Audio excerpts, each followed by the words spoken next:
I was talking to a friend of mine who played rugby for 25 years semi-professionally.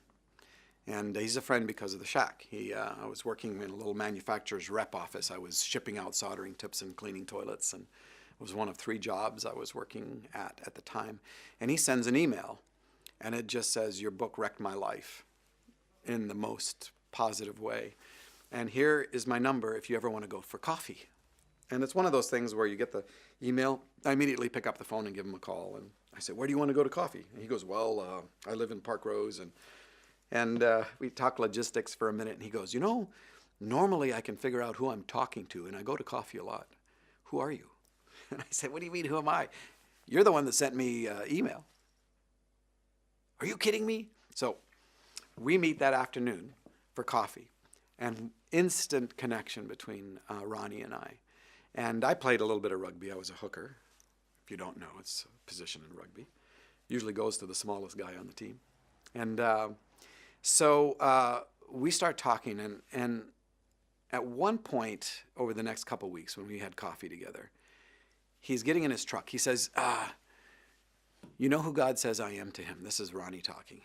And I said, "Who?" He says, "God says I'm his champion." And as soon as he said it, I knew it was true. And with my sense of humor, I said, "Well, you know who I am." And I'm kind of making this up at the time, right? He says, "Who?" I said, "I'm the court jester."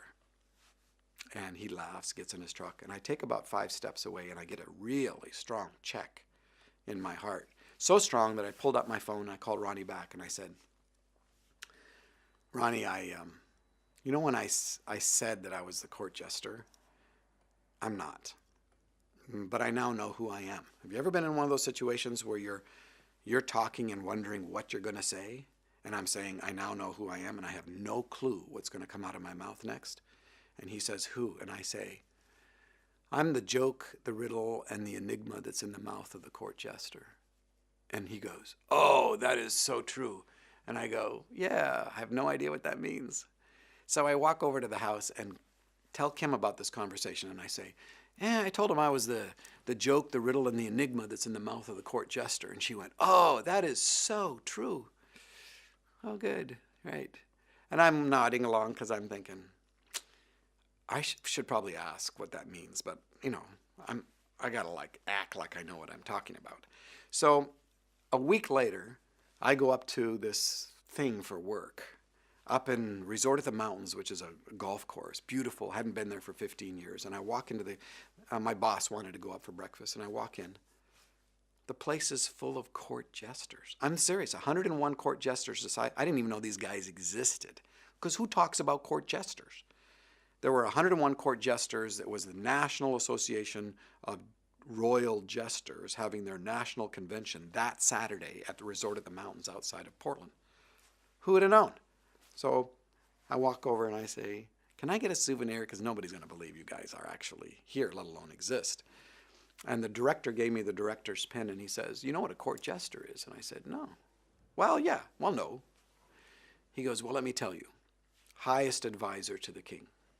In a room full of agendas, it was the job of the court jester to communicate to the king and to the audience what the truth really was." And then it kind of drops on me. I get to be the joke and the riddle and the enigma that's in the mouth of the court jester. And throughout literature, Harlequin has been a type of Jesus. And Jesus drops into this world to communicate to the king and to the audience what the truth really is. And here I am, kind of a joke, definitely a riddle, and quite the enigma that's in the mouth of the court jester. What an honor that is. And that's sort of what's happened with the books.